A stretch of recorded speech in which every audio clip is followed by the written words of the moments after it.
As a Dene woman and mother of a young daughter, I am particularly grateful for the various forms of the MMIW movement that is helping to educate the public about this ongoing crisis. And thinking about brutalized family members, personal and tribal, it is heartbreaking that my memories must include the brutal as well as the wonderful.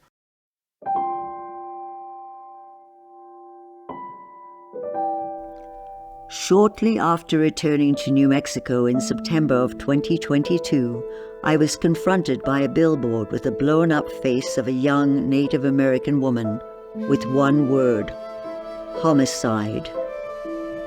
As a mother who had lost her only child 6 years earlier, and as an apartheid-era South African sensitized to gender-based oppression, and as a feminist, this image struck me deeply.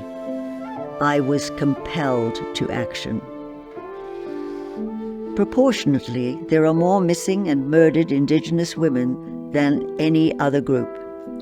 Media and governments, in their silence, are complicit.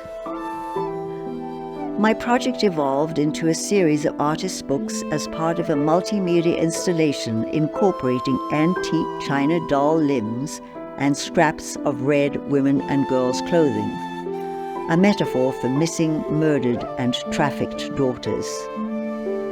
I, as well as artists from around the world, are scratching hundreds of faces representing missing daughters and their mothers on old X-rays. The X-rays are a reminder of Native females' transience and fragility in the face of violence.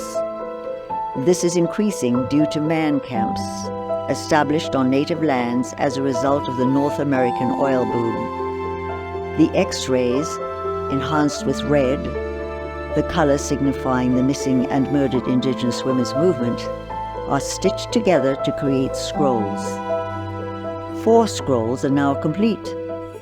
They are suspended from the ceiling above a heap of desert sand in which the antique doll limbs and scraps of red females' clothing are partially buried.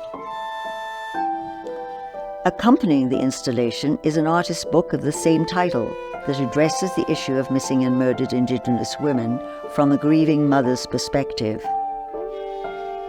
I am consulting with members of the Indigenous community to ensure that this project has maximum impact and respects Native American mores.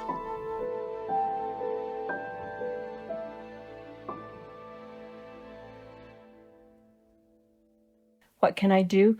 I can decide to remember and learn, share, and help myself and others live the best lives we can, free of violence and aggression.